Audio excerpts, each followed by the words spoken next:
একটি বাঘ ময়নাদের ও চিটামাটি জঙ্গলে ঘোরাফেরা করছে। আপনারা সবাই সতর্ক হয়ে থাকবেন, জঙ্গলে কেউ প্রবেশ করবেন না। বাঁশপাড়ি রেঞ্জের পক্ষ থেকে জনস্বার্থে প্রচারিত। বেলপাহাড়ির পর এবার কাঁকড়াঝোড়ে বাঘ। 5 বছর পর ঝাড়গ্রামে ফের বাঘের আতঙ্ক। ওড়িশার শিমলিপাল থেকে বেলপাহাড়ির কটাচুয়ার জঙ্গলে ঢোকে যমুনা নামের ওই বাঘিনী। গলায় লাগানো রেডিও কলারের মাধ্যমে জানা যায় গতকাল দিনভর সে ছিল বেলপাহাড়িতে। সন্ধে এলাকা ছাড়ে বাঘিনী যমুনা।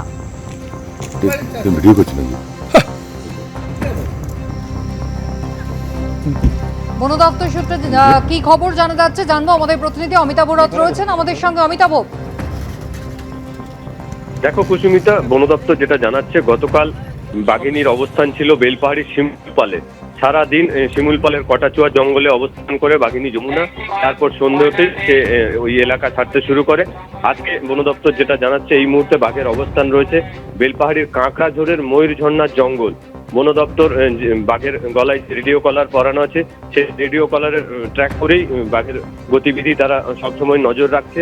বাঘ যাতে কোনোভাবে লোকালয়ে ঢুকে পড়তে না পারে এবং মানুষের প্রাণহানি না ঘটে, সেই জন্য বন দপ্তর সজাগ রয়েছে এবং বেলপাহাড়ি থানার পুলিশও অ্যালার্ট রয়েছে। বন দপ্তর এবং পুলিশ যৌথভাবে মানুষকে সতর্ক করছেন যেন তারা কোনোভাবেই জঙ্গলে না যান। খুব প্রয়োজন থাকলে পুলিশকে জানিয়ে তারা মুভমেন্ট করেন এবং সন্ধ্যের পর ঘর থেকে বেরোতে বারণ করছেন। মানুষ খুব আতঙ্কে রয়েছে, কারণ একদিকে নিজেদের প্রাণ, অন্যদিকে গবাদি পশু, এই দুয়ে মিলিয়ে আতঙ্ক রয়েছে বাঘের বেলপাহাড়িতে।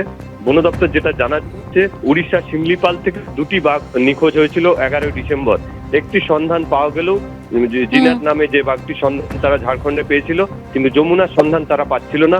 অবশেষে কলার আইডি মারফত তারা গতকালই বেলপাহাড়ি শিমুলপালে বাঘিনী যমুনার লোকেশন পায় এবং তারপর থেকেই তারা তাকে ট্র্যাক করছে এবং তারা চেষ্টা করছে সুস্থভাবে বাঘটিকে খাঁচাবন্দি করে যাতে তার সঠিক জায়গায় ফিরিয়ে দিতে পারে। সুন্দরবন এবং উড়িষ্যার যৌথ টিম বাঘটিকে ধরার চেষ্টা চালিয়ে যাচ্ছে এবং মানুষের মন থেকে একেবারেই অমিতাভ, ধন্যবাদ। আর ইতিমধ্যেই সাধারণ মানুষকে সতর্ক করার জন্য মাইকে প্রচার করা হচ্ছে বন দপ্তরের পক্ষ থেকে। চিটামাটি জঙ্গলে ঘোরাফেরা করছে, আপনারা সবাই সতর্ক হয়ে থাকবেন, জঙ্গলে কেউ প্রবেশ করবেন না। বাঁশপাড়ি রেঞ্জের পক্ষ থেকে জনস্বার্থে প্রচারিত। একটি বাঘ ময়নাদের ও চিটামাটি জঙ্গলে ঘোরাফেরা করছে, আপনারা সবাই সতর্ক হয়ে থাকবেন, জঙ্গলে কেউ প্রবেশ করবেন না। বাঁশপাড়ি রেঞ্জের পক্ষ থেকে জনস্বার্থে প্রচারিত।